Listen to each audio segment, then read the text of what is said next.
nous avons apporté, avec un fort soutien des collaborateurs, notre modeste contribution à la modernisation de l'administration publique, à l'amélioration des dispositifs permettant aux populations d'espérer un travail décent, le traitement égalitaire de tous les enfants du peuple dans les recrutements et de bénéficier d'une protection sociale pour tous. Aujourd'hui, je cesse mes fonctions de ministre d'État, ministre de la fonction publique, du travail et de la protection sociale, suite au remaniement de l'équipe gouvernementale,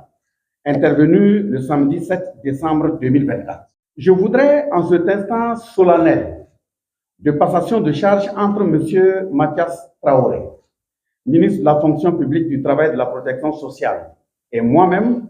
traduire toute ma reconnaissance à leurs excellences, le capitaine Ibrahim Traoré, président du FASO, chef de l'État, et Apollinaire Joachim Somkelem de Tambela, premier ministre sorti, pour la très grande confiance placée à ma modeste personne en me nommant ministre d'État, ministre de la fonction publique, du travail et de la protection sociale. C'est le lieu pour moi également de rendre hommage au premier ministre sorti, Apollinaire Joachim Somkelem de Tambela,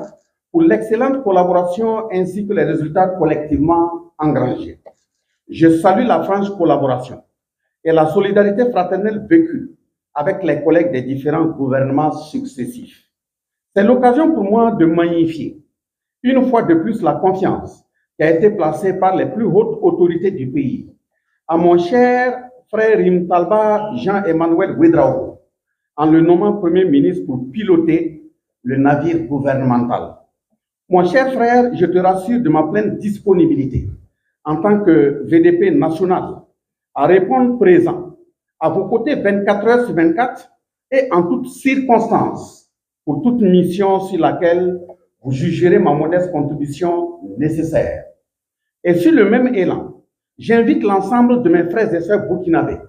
à vous accompagner fortement au nom de l'intérêt national. Sans vouloir dresser un bilan exhaustif des actions du ministère de la fonction publique, du travail et de la protection sociale sous mon mandat de 2022 à 2024, vous me permettrez de relever quelques acquis. En effet, dans le cadre de la mise en œuvre du plan d'action, de la transition le ministre d'État, ministre de la fonction publique, du travail et de la protection sociale que j'étais, a contribué à l'atteinte des objectifs définis par le gouvernement. En rappel, le gouvernement de la transition,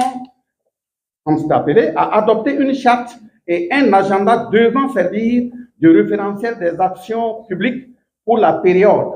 de la transition. À cet effet, un plan d'action pour la stabilisation et le développement a été adopté pour prendre en charge les priorités inscrites dans le dit agenda. Ce plan d'action comporte 4 piliers correspondant aux objectifs suivants. Objectif numéro 1, lutter contre le terrorisme et restaurer l'intégrité territoriale. Objectif numéro 2, stratégique, répondre à la crise humanitaire. Objectif stratégique numéro 3, refonder l'État et améliorer la gouvernance. Objectif stratégique numéro 4, œuvrer à la réconciliation nationale et à la cohésion sociale. Au terme des dispositions du décret portant attribution des membres du gouvernement, le ministre de la fonction publique, du travail et de la protection sociale assure la mise en œuvre et le suivi de la politique du gouvernement en matière de fonction publique, de travail et de protection sociale. À ce titre, le ministre de la fonction publique intervient au niveau de l'objectif stratégique 3, à savoir refonder l'État et améliorer la gouvernance. Le présent bilan fait la synthèse des réalisations de ce ministère dans le cadre de la mise en œuvre de l'agenda de la transition et du plan d'action pour la stabilisation et le développement de 2022 à 2024. Il s'agit essentiellement de 3 grands domaines, à savoir les ressources humaines de l'administration publique, la réforme de l'administration et enfin le travail décent. Au nombre des acquis, nous pouvons citer la suspension des recrutements sur mesures nouvelles, l'organisation d'un outil et la proposition des mesures aux plus hautes autorités du pays pour un recrutement transparent et une gestion saine des ressources humaines de l'État.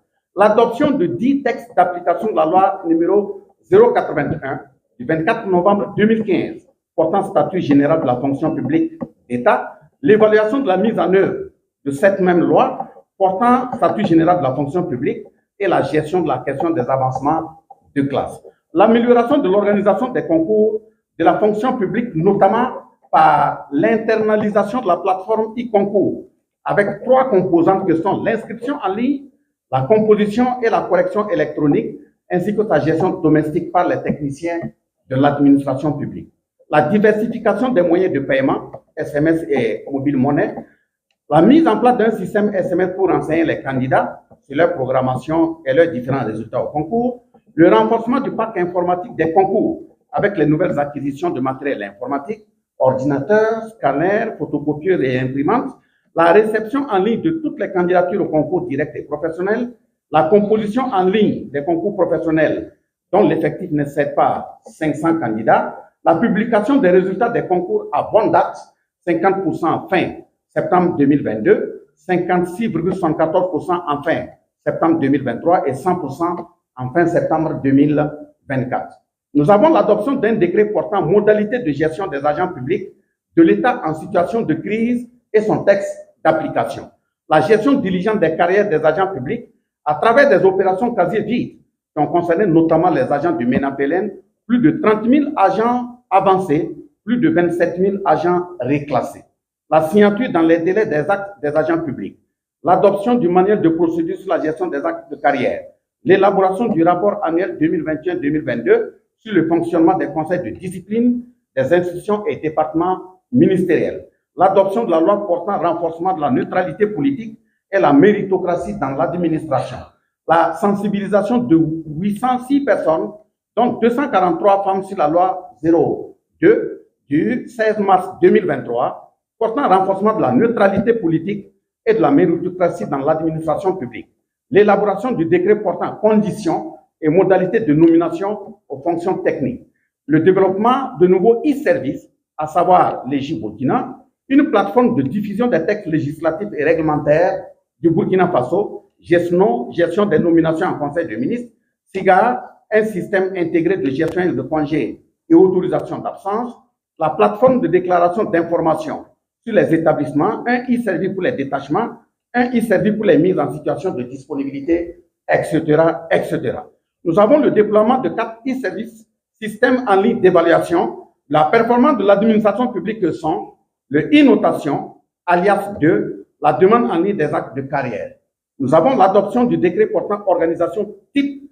des départements ministériels en phase avec le budget programme, l'adoption d'un guide d'élaboration de matériel de procédure dans l'administration, l'élaboration d'un référentiel de qualité propre de l'administration, l'accompagnement de 14 structures dans l'implémentation de fiches de poste, l'adoption d'un décret portant institution du prélèvement volontaire de la source des cotisations syndicales des agents publics de l'État et les modalités de mise en œuvre, ce qu'on appelle le check-off, l'adoption de 6 décrets prioritaires d'application de la loi portant régime d'assurance maladie universelle, la signature du mémorandum d'entente sur les inspections du travail entre la Russie et le Burkina Faso, l'immatriculation de plus de 83 478 personnes au RAMU, l'élaboration des rapports annuels 2021, 2022, 2023 des activités des services d'inspection du travail, l'adoption d'un décret portant procédure de traitement des modalités de liquidation de la retenue pour fait de grève, l'adoption d'un décret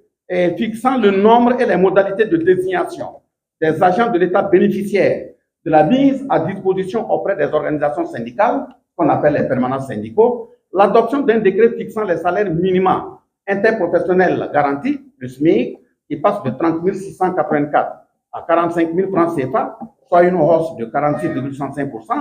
l'adoption d'un décret portant création, composition,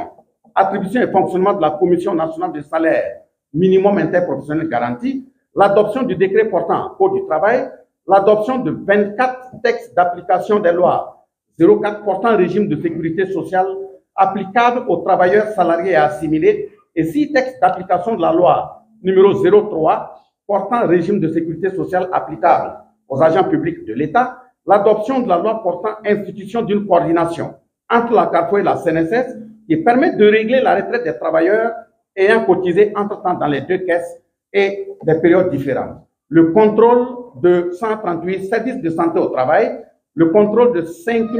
391 établissements dans le secteur privé, la visite de 379 lieux de travail de l'administration, la 3 715 bourses scolaires accordés aux orphelins et orphelines des pensions de la CAPE de la CNSS, l'adoption d'un décret déterminant la liste des travaux légers, le développement d'une application de contrôle sur le travail des enfants pour le CAMBA, la réalisation d'une enquête sur le travail des enfants, la sensibilisation de 6635, dont 2327 femmes et 138 enfants sur le travail des enfants, l'immatriculation de 70 mutuelles sociales, sur 181, une mutuelle sociale ayant l'agrément d'office, la suppression du Haut Conseil du dialogue social, jugée indispensable, l'indemnisation de 548 monitrices de l'éducation des ex-gadéries sous la Révolution, le remboursement des retenues illégales opérées sur les salaires et traitements des agents publics pour faire de grève pour la période de 2016 à 2021, l'accompagnement des travailleurs déflatés et retraités par la formation de 309 personnes et l'octroi de 64 prêts à 64 personnes en 2022, la formation de 336 personnes et l'octroi de plus de 76 personnes en 2023 et la formation de 283 personnes et l'octroi de prêts à 85 personnes en 2024. La prévention de plus de 13 000 cas de crise sociale, etc., etc., etc. Si nous avons pu engranger ces résultats, c'est grâce à l'abnégation, l'engagement patriotique et les sacrifices consentis par chacune et chacun de mes collaborateurs,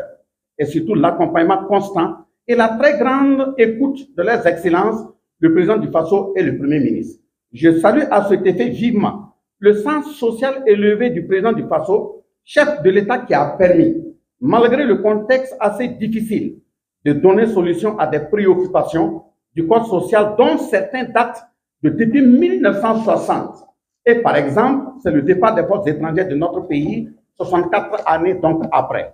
Nous avons les garderies populaires posées depuis 1990, soit 34 années après. Nous avons les permanents syndicaux et le check-off posé depuis 2000, donc soit 24 années après. Outre ces chantiers déjà réalisés, il faut noter que certains dossiers non moins importants sont en instance de traitement et sur lesquels j'invite le nouveau ministre à avoir un regard particulier en vue de leur finalisation. Et de ce point de vue, il s'agit notamment du vote du Code du travail,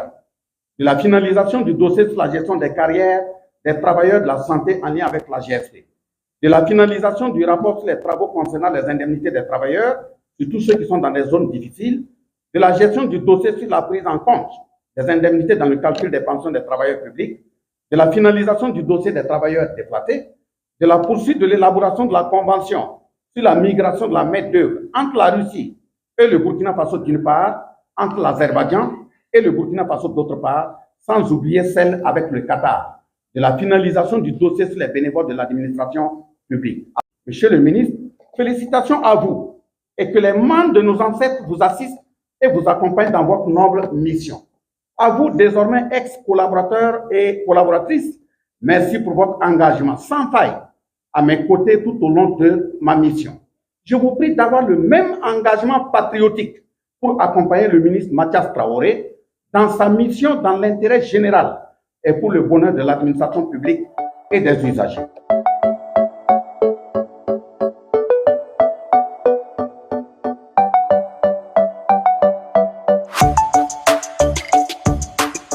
Composant le gouvernement du 8 décembre 2024,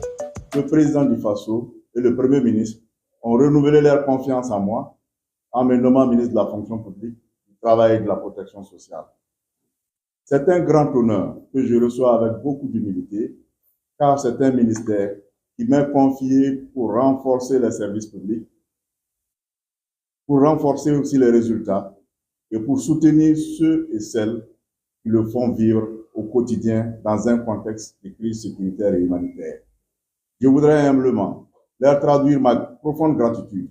et formuler le vœu que le noble combat de la libération entière de notre nation que le président du FASO, le chef de l'État, le capitaine Ibrahim Traoré, a engagé aboutisse instamment. Je mesure l'intensité de la tâche qui m'attend. Je voudrais ici rassurer le président du FASO, son Excellence le capitaine Ibrahim Traoré, et le Premier ministre, son Excellence M. Rim Talba Jean-Emmanuel Ouedraogo, une fois de plus, de ma loyauté et de mon engagement ferme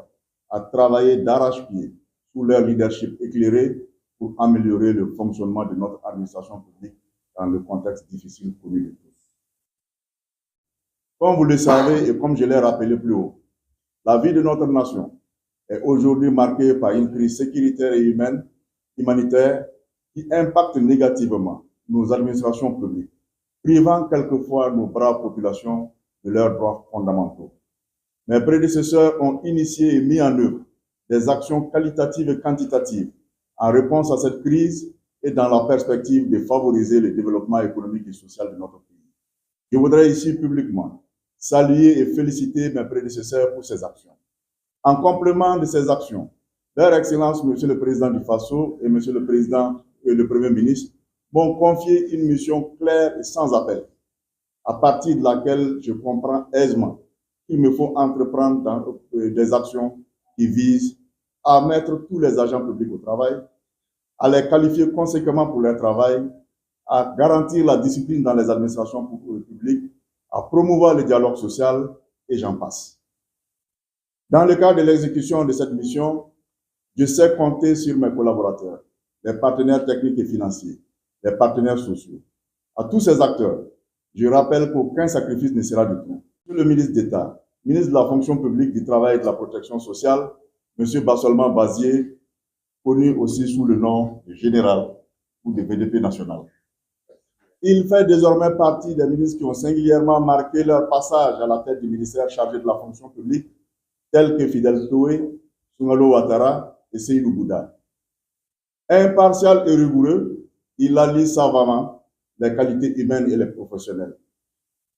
Il me cède aujourd'hui son fauteuil de ministre d'État, ministre de la fonction publique et de la protection sociale, pour occuper le fauteuil de président de la Commission nationale de la Confédération des États du Sahel. Je lui adresse mes vives félicitations et lui formule mes vœux de plein succès.